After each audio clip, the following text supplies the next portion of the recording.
अगर यहाँ पर 20 रन और होते तो पाकिस्तान जीत सकता था।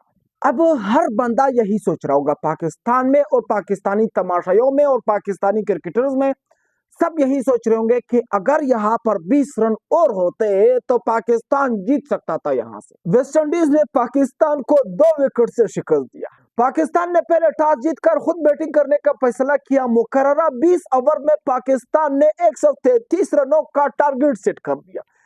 क्या लाजवाब टारगेट था पाकिस्तान की तरफ से। बिल्कुल मैं सोच रहा था कि पता नहीं वेस्ट इंडीज वालों के सामने पहाड़ जैसा हदफ जो पाकिस्तान ने सेट कर दिया है, शायद हो सकता है पाकिस्तान वेस्ट इंडीज को 40-50 रन या 60-70 रन पे आउट कर दे। और वेस्ट इंडीज वालों ने भी कोई कसर नहीं छोड़ी, सारे विकेट्स गिनवा बैठे। मैं मानता हूं कि जितना भी हार्ड होगा, लेकिन इतना तो हार्ड नहीं है, इतना तो खराब नहीं है कि पाकिस्तान के स्पिन बॉलर्स इस पिच पर विकेट्स ले ले। और वेस्ट इंडीज की तरफ से 5 बॉलर्स विकेटें ले रहे हैं। समझ नहीं आ रहा है मुझे ये कैसा पिच था। और पाकिस्तान की तरफ से साइम अयूब और साहिबजादा फरहान जब वो ओपनिंग करने के लिए आए, इनिंग्स का आगाज करने के लिए, तो उन्होंने तकरीबन साइम अयूब ने 7 रन बनाए और साहिबजादा फरहान ने 3 रन बनाए। दोनों जब आउट हो गए तो फखर जमान ने 20 रन बनाए। उन्होंने थोड़ी सी अच्छी बैटिंग की, 2 चौके लगाए 19 बॉल्स पर। उसके बाद मोहम्मद हारिस आए। मोहम्मद हारिस पिछले मैच में तकरीबन नंबर 7 पर आए थे और शहनशाह अफरीदी से पहले। आज के मैच में थोड़ा सा उन्होंने जल्दी भेजा, तकरीबन 4थे नंबर पे, तो उन्होंने सिर्फ और सिर्फ 4 रन बनाए 6 बॉल्स पे, और वो भी आउट हो गए। उसके बाद सलमान आगी साहब आ गए। सलमान आगी साहब ने क्या किया दोस्तों, सलमान आगी साहब ने बिल्कुल भी 38 रन बनाए 33 बॉल्स पे, 3 चौके 1 छक्का, बल्कि मुकम्मल तौर पर उन्होंने अपनी तरफ से टेस्ट मैच खेला। मैं 1000 बार आप लोगों को कह चुका हूं कि आपने बाबर आजम को हटा दिया या फिर मोहम्मद रिजवान को हटा दिया, तो भाई उसकी जगह पर तो आपने दूसरा टेस्ट प्लेयर यहाँ पर डाला हुआ है टीम में यार। मोहम्मद रिजवान कप्तान होता तो शायद इससे अच्छा था यार, या फिर बाबर आजम कप्तान होता इससे तो अच्छा था यार। कम से कम थोड़ा सा एक्सपीरियंस तो होता ना उनके पास। अब ये किस नमूने को आप लोगों ने टीम में डाल दिया है यार। ये आगी किस काम का है सलमान आगी, कोई फायदा नहीं है इसका। आप देखे इसने 38 रन 33 बॉल पे मैच अगर आज हारा है तो सलमान आगी की वजह से हारा हुआ है। शर्म का मुकाम है, 3 चौके लगाता है। और आप खुद देखें यहाँ पर सलमान आगी ने आज 115 के स्ट्राइक रेट से खेला है। कल आप लोगों ने टेस्ट में देखा होगा इंडिया और इंग्लैंड के, वहां पर बेंडकेट 107 के स्ट्राइक रेट से टेस्ट में खेल रहे बेन चौधरी, और जैक्रेवली तकरीबन 114 के स्ट्राइक रेट से टेस्ट में खेल रहे हैं यार। ये कैसी बात है। पाकिस्तानों को शर्म भी नहीं आता है, इनको समझ नहीं आता है कि भाई T20 और टेस्ट में कितना फर्क। अब इंग्लैंड वाले इंडिया वाले टेस्ट को ऐसे खेल रहे जैसे हम लोग T20 खेल रहे हैं पाकिस्तानी। ये 133 रनों का टारगेट पर भी ये हसन नवाज की वजह से मुमकिन हुआ, जो उन्होंने 4 छक्के लगाए और 1 चौका लगाया, 23 बॉल पे 40 रन बनाए। अनबिलीवेबल बैटिंग की, 173 के स्ट्राइक रेट से उन्होंने बैटिंग की। जबरदस्त था यार। इस तरह बैटिंग करते हैं ना कि 33 बॉल पे 38 रन यार। इतने बॉल कौन वेस्ट करता है भाई। सलमान आगे किसी काम का नहीं है भाई, इसको निकालो, इसकी जगह पर वही मोहम्मद रिजवान या बाबर आजम को कप्तान बना के उनको वापस डालो। कसम से मैं यकीन से कह सकता हूं कि वो कुछ ना कुछ फिर भी कर पाएंगे इस टीम के लिए यार।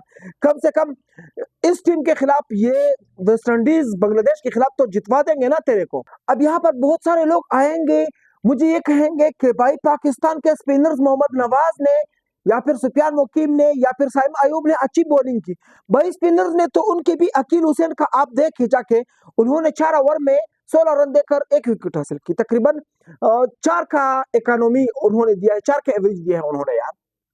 बॉलिंग का छोड़ो यार, बैटिंग का हम लोग बात करें, जैसे जेसन होल्डर ने लास्ट ओवर में, देखो आज का मैच जेसन होल्डर के लिए तारीखी था। उन्होंने 4 विकेट्स लिए, लाजवाब बॉलिंग की उन्होंने, सिर्फ 19 रन देकर अपने 4 ओवर के कोटे में। जेसन होल्डर साहब ने वेस्ट इंडीज की तरफ से टॉप विकेट टेकर भी T20 में बन चुके हैं। अभी तकरीबन 81 विकेट उन्होंने लिए, 81 विकेट्स। और उससे पहले उन्होंने डीजी ब्रावो को जो है अबूर कर लिया। डीजी ब्रावो ने तकरीबन 78 विकेट्स लिए हैं। और उसके बाद अकील हुसैन है जो कि 73 विकेट्स ले चुके हैं अभी तक T20 में वेस्ट इंडीज की तरफ से, जो कि हाई विकेट टेकर्स है इस वक्त फिलहाल। ये मैच जेसन होल्डर के लिए यादगार रहेगा क्योंकि उन्होंने जो है आज का मैच अपने लिए अपनी कारकर्दगी से यादगार बनाया। पहले तो उन्होंने डीजी ब्रावो को पीछे छोड़ दिया और उनसे वो रिकॉर्ड छीन लिया 81 विकेट्स का, और बड़ा विकेट टेकर है और सबसे हाई विकेट टेकर है वेस्ट इंडीज की तरफ से। और दूसरा, उन्होंने इस मैच में मैन ऑफ द मैच का अवार्ड भी हासिल कर दिया और 4 विकेट्स भी लिए और विनिंग स्ट्रोक भी लगा दिया, जो कि लास्ट ओवर में उन्होंने हमारे जो लंगड़ा शाहीनों है, लंगड़ा शाहीन जो उसको लास्ट बॉल पे एक चौका मार के उन्होंने जबरदस्त विनिंग हासिल की, जीत हासिल की वेस्ट इंडीज के लिए। वेस्ट इंडीज के लिए ये एक अहम जीत थी क्योंकि मुसलसल 7 T20 में उन्होंने आज का ही मैच जीता है।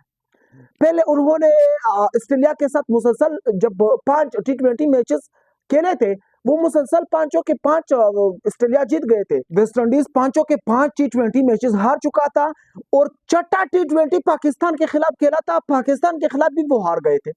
अब 7वां T20 उन्होंने जीता है, ये उनके लिए बहुत अच्छी खबर है, बहुत गुड न्यूज है।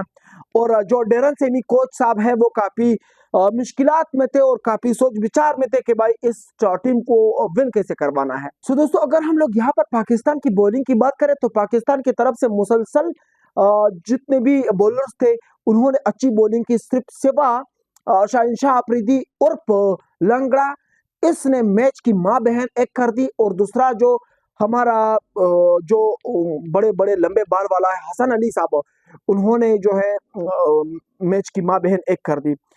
शाहीन ने तो फिर भी थोड़ा गुजारा किया, तकरीबन 7 की इकोनॉमी से उन्होंने रन दिए, 31 रन दिए तकरीबन 4 ओवर्स में, 1 विकेट भी हासिल की।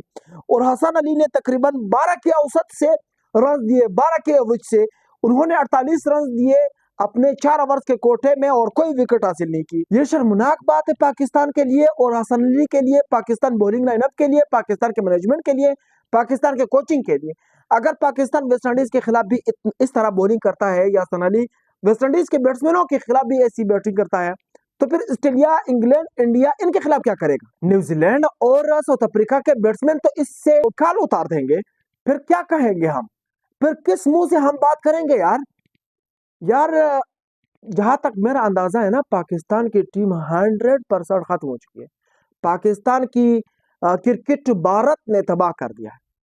भारत ने इस तरह तबाह कर दिया है, आप लोग देख सकेंगे अभी तकरीबन 15-20 दिन के बाद पाकिस्तान का एशिया कप चलेगा। एशिया कप के बाद पाकिस्तान का पूरे 1 साल ना कोई T20 है, ना कोई ODI है, ना कोई टेस्ट है, कुछ भी नहीं। और पाकिस्तान अभी बैठा हुआ है, पाकिस्तान के कोचेस, पाकिस्तान का मैनेजमेंट, पाकिस्तान का स्टाफ, पाकिस्तान का जो चेयरमैन है, कुछ भी नहीं कर रहा है, सब बैठे हुए हैं, बैठ कर रहे हैं। सो दोस्तों, आप लोगों का क्या कहना है? इस रिपोर्ट पर हम लोग नेक्स्ट वीडियो में बात करेंगे कि पाकिस्तान का कोई ठुअर नहीं है, ये मैं आप लोगों को प्रूफ के साथ बताऊंगा। आप लोगों का इस रिपोर्ट पर क्या कहना है वो आप लोग मुझे कमेंट पर जरूर बताइए। मैं चलता हूं, इंशाल्लाह नेक्स्ट वीडियो में मिलूंगा। अगर जिंदगी रही, अल्लाह हाफिज।